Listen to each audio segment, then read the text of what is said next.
नमस्कार विद्यार्थी मित्रांनो, माझं नाव सुहास भिसे. स्वागत आहे तुमचं सर्वांचं परदा करंट अफेअर्स मराठी या आपल्या मायबोली भाषेतील एज्युकेशनल यूट्यूब चॅनलमध्ये. विद्यार्थी मित्रांनो, आज आहे 23 डिसेंबर 2025.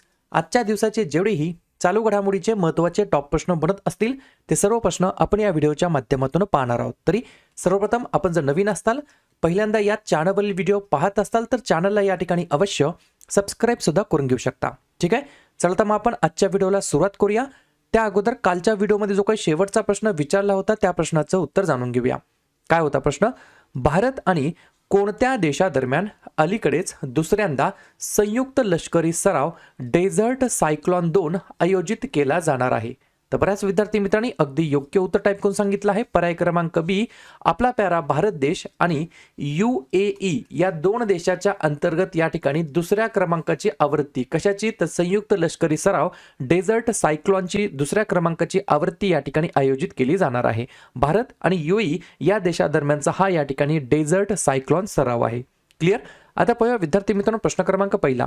टोटल संपूर्ण व्हिडिओमध्ये 12 प्रश्न असतील. सुरुवातीपासून शेवटपर्यंत व्हिडिओ प्रामाणिकपणे पाहण्याचा प्रयत्न करा. एक एक प्रश्न महत्त्वाचा आहे, तुम्ही कोणत्याही परीक्षेची तयारी करा. प्रश्न क्रमांक पहिला काय आहे? UAE म्हणजेच संयुक्त अरब अमिरातीमध्ये झालेल्या 12व्या 19 वर्षाखालील आशिया कपचे विजेतेपद कोणी जिंकलेलं आहे? लक्षात घ्या, कुठे झालं? तर UAE मध्ये झालं. कितवं संस्करण होतं? तर 12व्या क्रमांकाचं. कशाचं? तर अंडर 19 या ठिकाणी आशिया कपचं. बरोबर, त्याचं विजेतेपद कोणी जिंकलेलं आहे? प्रश्न क्रमांक पहिल्याचं योग्य उत्तर आहे पर्याय क्रमांक डी, पाकिस्तान हे या प्रश्नाचं योग्य उत्तर असणार आहे. तर पाकिस्तानने भारतीय संघाचा पराभव करत अंडर 19चं जे काही 12वं संस्करण होतं त्याचं या ठिकाणी विजेतेपद जिंकलं होतं, जे की UAE या ठिकाणी आयोजित करण्यात आलेलं होतं. याच्याबद्दल काही 3-4 पॉईंट्स ते लिहून घ्या. अंडर 19 या ठिकाणी टाईपचा हा काय होता? आशिया कप होता. कोठे आयोजित करण्यात आला होता? तर संयुक्त अरब अमिराती या ठिकाणी. याच्यामध्ये मालिकेतील सर्वोत्तम खेळाडू ठरला आहे पाकिस्तानचा समीर मिन्हास. सर्वाधिक धावा देखील यानेच काढल्या आहेत, 471 धावा, आणि सर्वाधिक विकेट्स घेतल्या आहेत अंडर 19 आशिया कप मध्ये भारताच्या दीपेश देवेंद्रन यांनी जवळपास 14 विकेट्स या ठिकाणी घेतलेल्या आहेत 1989 मध्ये. आणि त्याच वेळेस या ठिकाणी भारताने सुद्धा आणि पाकिस्तानने देखील सुद्धा या ठिकाणी काय केलं होतं? पदार्पण केलं होतं. ठीक आहे, आता या ठिकाणी लक्षात काय ठेवायचं आहे? तर भारताने एकूण या ठिकाणी आतापर्यंत किती वेळेस हे अंडर 19 आशिया कप जिंकला आहे? तर 8 वेळेस. कधी कधी 1989, त्यानंतर 3, 12, 13, 14चं, 16, 18, 19 आणि 21. आणि पाकिस्तानने 2च वेळेस जिंकला आहे, 2012चं आणि 2025चं. या गोष्टी तुम्हाला लक्षात ठेवायच्या आहेत. ठीक आहे, आता या ठिकाणी प्रश्न आहे महत्त्वाच्या क्रीडा स्पर्धेबद्दल. तर लगेच काय करूया, बाकीच्या ज्या काही वेगवेगळ्या क्रीडा स्पर्धा झालेल्या आहेत त्याच्यावरती चर्चा करूया. 125वा भारतीय फुटबॉल असोसिएशन शील्ड मोहन बागान सुपर जायंटने जिंकला. अंडर 18 मुलांची तसेच मुलींची कबड्डी स्पर्धा भारताने याच्यामध्ये सुवर्ण पदक जिंकलं. 2025 महिला क्रिकेट विश्वचषकामध्ये भारताने विजेतेपद जिंकलं. 90व्या क्रमांकाचा ग्रँड मास्टर ठरला आहे इलम परथी आर. प्रो कबड्डी लीग 2025चं विजेतेपद दबंग दिल्लीने जिंकलं. सय्यद मुश्ताक अली ट्रॉफी 2025 झारखंडने जिंकली. 7व्या टेनिस प्रीमियर लीगचं विजेतेपद GS दिल्ली SSने जिंकलं. 2025चा FIFA intercontinental cup Paris Saint Germain यांनी जिंकलं. तर 12व्या क्रमांकाचं अंडर 19 एशिया कप 2025चं विजेतेपद पाकिस्तानने जिंकलेलं आहे. पुढचा प्रश्न, प्रश्न क्रमांक दुसरा. अरावली नावाचे जे काही पर्वतरांग आहेत कोणत्या राज्याशी जास्ती संबंधित आहेत? 2 नंबरच्या प्रश्नाचं योग्य उत्तर आहे पर्याय क्रमांक सी, राजस्थान हे या प्रश्नाचं योग्य उत्तर असणार आहे. लक्षात घ्या, हरियाणा सोबत आहे, गुजरात सोबत आहे, दिल्ली सोबत देखील आहे या ठिकाणी या पर्वतरांगाचा संबंध. परंतु जास्त भाग या ठिकाणी सर्वाधिक भाग हा राजस्थान राज्याशी संबंधित आहे. त्याच्यामुळे योग्य उत्तर काय असणार आहे? राजस्थान. आणि हे जे काही अरावली पर्वतरांगेबद्दल सध्या जे काही विवाद सुरू आहे याच्याबद्दल जे काही 2-4 पॉइंट्स आहेत ते व्यवस्थितपणे लिहून घ्या. राजस्थानपासून दिल्ली NCR पर्यंत तसेच गुजरात पर्यंत पसरलेली ही पर्वतरांग केवळ भौगोलिक रचना नाही तर ती उत्तर भारताच्या हवामान, पर्यावरण आणि जीवन व्यवस्थेचा कणा मानला जातो. केंद्र सरकारने अरावली पर्वतरांगाची एक नवीन वैज्ञानिक व्याख्या प्रस्तावित केली आहे.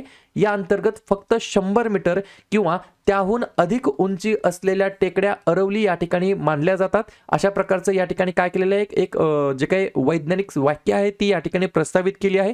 जर हा निकष लागू केला तर अरावली प्रदेशाचा मोठा भाग संरक्षणापासून वंचित राहील. यामुळे खाणकाम आणि बांधकाम उपक्रमांना मार्ग मोकळा होऊ शकतो. याचा भूजल पातळी, हवामान संतुलन आणि जैवविविधतेवरती गंभीर परिणाम होतो. बरोबर, या गोष्टी तुम्हाला लक्षात ठेवायच्या आहेत. आणि याच्यामुळे या ठिकाणी सेव्ह अरावली नावाचं जे काही कॅम्पेन आहे ते या ठिकाणी सुरू करण्यात आलेलं आहे.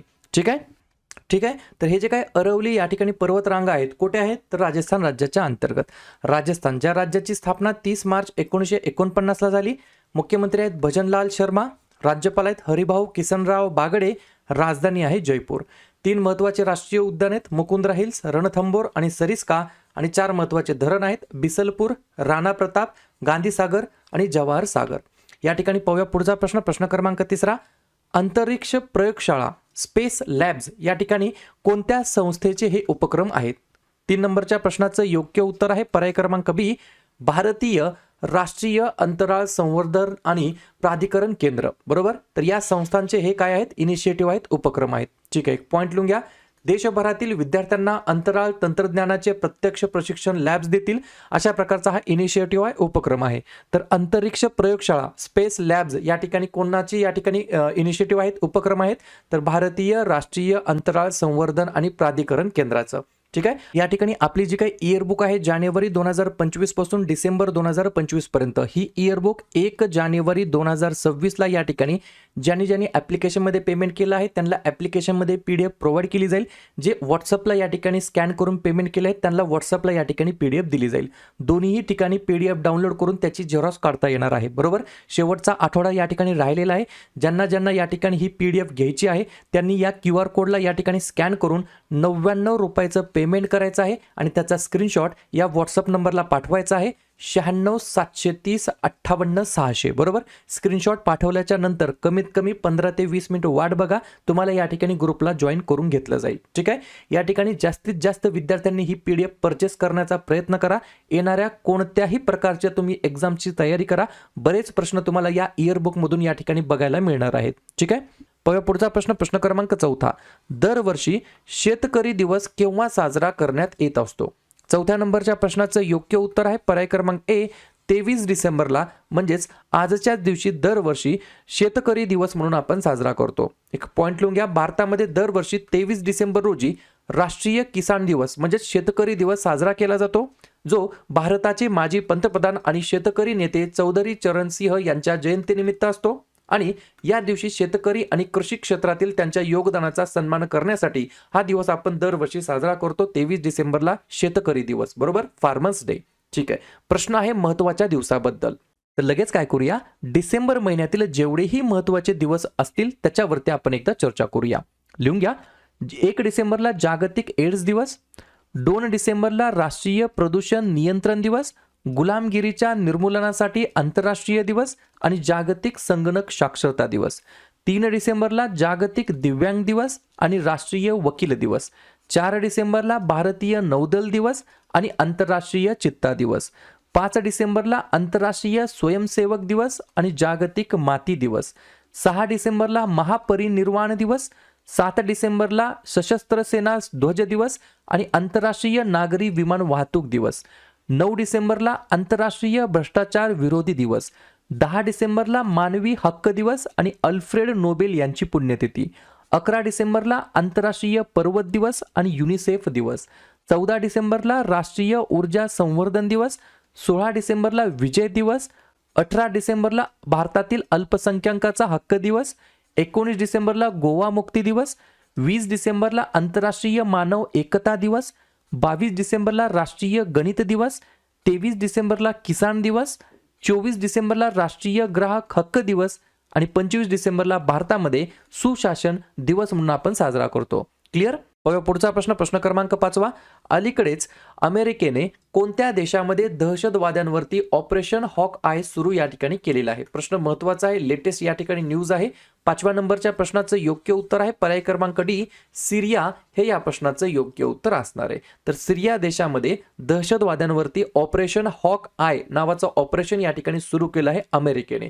बऱ्याच वेळेला एक्झाम्समध्ये आजकाल ऑपरेशन बद्दल प्रश्न विचारले जात आहेत, तर लगेच नवनवीन ऑपरेशन्सवरती आपण एकदा रिव्हिजन टाकूया. लिहून घ्या. Operation black forest Chhattisgarh Telangana सीमेवरती नक्षल विरोधाच्या विरोधामध्ये. ऑपरेशन गुद्दर जम्मू काश्मीरमध्ये गुद्दर नावाच्या जंगलामध्ये दहशतवादाच्या विरोधात. मिशन मौसम जम्मू काश्मीरच्या अंतर्गत रडार बसवण्यात आले अधिक अचूक हवामान अंदाज मिळवण्यासाठी. ऑपरेशन राहत भारतीय सैन्याद्वारे पंजाब, हिमाचल प्रदेश आणि जम्मू काश्मीरमध्ये पुरात अडकलेल्या लोकांना वाचविण्यासाठी. ऑपरेशन हायची 6 सीबीआयद्वारे आंतरराष्ट्रीय सायबर गुन्ह्यांच्या विरोधामध्ये. ऑपरेशन फायर ट्रेल भारतामध्ये चीनी फटाक्यांची बेकायदेशीर तस्करी रोखण्यासाठी. क्लिअर? तर अशा प्रकारे या ठिकाणी तुम्हाला काय या गोष्टी लक्षात ठेवायच्या आहेत. ठीक आहे, पाहूया पुढचा प्रश्न. प्रश्न क्रमांक 6. प्रादेशिक AI इम्पॅक्ट कॉन्फरन्स कोणत्या राज्यामध्ये आयोजित करण्यात आलेला होता? 6व्या नंबरच्या प्रश्नाचं योग्य उत्तर आहे पर्याय क्रमांक सी, ओडिसा हे या प्रश्नाचं योग्य उत्तर असणार आहे. तर प्रादेशिक AI इम्पॅक्ट कॉन्फरन्स या ठिकाणी ओडिसा राज्याच्या अंतर्गत राबवण्यात आला होता.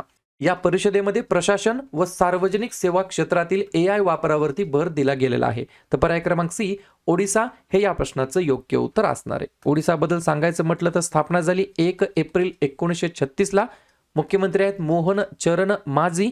राज्यपाल आहेत हरिबाबू कंभपती. राजधानी आहे भुवनेश्वर. 3 महत्वाचे राष्ट्रीय उद्यान आहेत भितरकनिका, सिमिलीपाल आणि नंदनकनन. आणि 4 महत्वाचे धरण आहेत हिराकूड, मंदिरा, काला आणि इंद्रावती. पुढचा प्रश्न. प्रश्न क्रमांक 7. जिओ पारसी योजना कोणत्या मंत्रालयाद्वारे राबवली जाते? 7व्या नंबरच्या प्रश्नाचं योग्य उत्तर आहे पर्याय क्रमांक बी, अल्पसंख्याक व्यवहार मंत्रालय या मंत्रालयाच्या द्वारे या ठिकाणी जिओ पारसी स्कीम योजना या ठिकाणी राबवली जात असते. 2-3 पॉइंट लिहून घ्या.